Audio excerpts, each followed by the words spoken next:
Shalom, saudara-saudari yang terkasih dalam Kristus. Apa kabarnya? Semoga kita tetap sehat, tetap semangat, dan sukacita di dalam Tuhan. Kembali bersama saya Vivi, saya dari Keuskupan Agung Makassar, dan hari ini saya akan membawakan renungan Lexio Divina yang diambil dari Injil Lukas bab 11 ayat 29 sampai 32. Ketika wabah corona mulai merebak di Indonesia, banyak orang yang meragukan keberadaan virus tersebut. Mereka tidak percaya dan tidak mau mengindahkan peringatan dari pemerintah untuk menjalankan protokol kesehatan.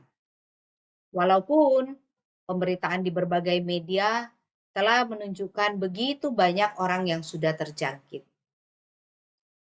Tetapi kebanyakan orang baru mau percaya ketika melihat kenyataan yang terjadi di depan mata. Demikian juga dengan orang-orang yang datang kepada Yesus dan menuntut suatu tanda. Permintaan akan tanda sebenarnya merupakan permintaan akan sebuah dasar untuk percaya. Bahwa apa yang bisa dijadikan dasar untuk percaya kepada Yesus.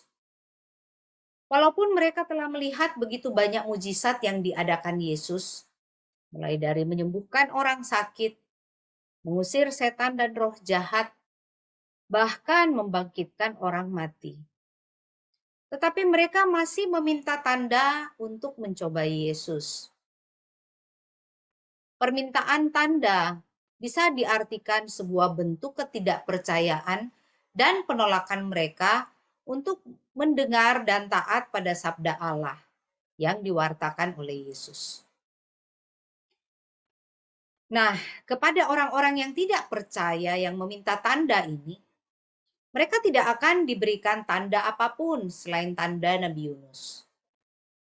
Yunus telah menjadi tanda bagi orang-orang Niniwe, di mana orang-orang Niniwe menjadi percaya dan bertobat karena pewartaan Yunus, sehingga Allah berkenan memberikan keselamatan bagi orang-orang Niniwe.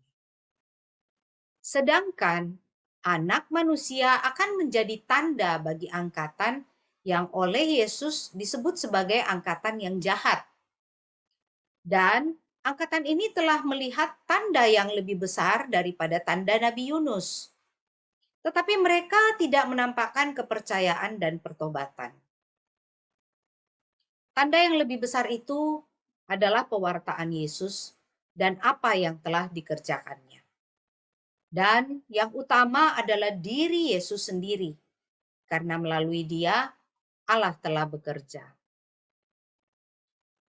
Saudara yang terkasih, orang-orang yang tidak percaya itu hanya ingin menyaksikan mujizat Yesus dan mengaguminya semata, tanpa ada kemauan dan kesungguhan untuk mengakui, percaya, dan berserah kepada karya ilahi. Mereka tidak mau membuka mata hati mereka, sehingga mujizat sebesar apapun tidak membuat mereka bertobat. Mereka telah diperbudak oleh kesombongan, merasa diri paling benar, dan lebih suci dari orang lain. Sehingga pada waktu penghakiman, mereka akan diadili oleh Ratu dari Selatan dan orang-orang Niniwe. Mengapa? Karena Ratu dari Selatan ini telah berjuang datang dari ujung bumi untuk mendengarkan hikmat Salomo. Dan orang-orang Niniwe bertobat setelah mendengarkan Yunus. Sedangkan Yesus yang lebih besar dari Salomo dan Yunus ada di hadapan mereka. Mereka tidak perlu bersusah payah menempuh perjalanan jauh. Tetapi mereka tetap tidak mau mendengarkan Yesus. Saudara-saudari yang terkasih, apa yang harus kita lakukan untuk memperoleh keselamatan seperti orang-orang Niniwe? Yang pertama adalah percaya dan berpegang teguh pada firman Tuhan, sehingga kita bisa menyerahkan hidup kita pada penyelenggaraan ilahi.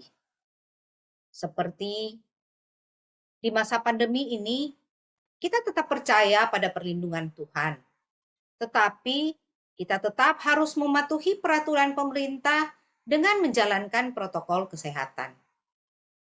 Yang kedua adalah bertobat dan hidup seturut kehendak Allah.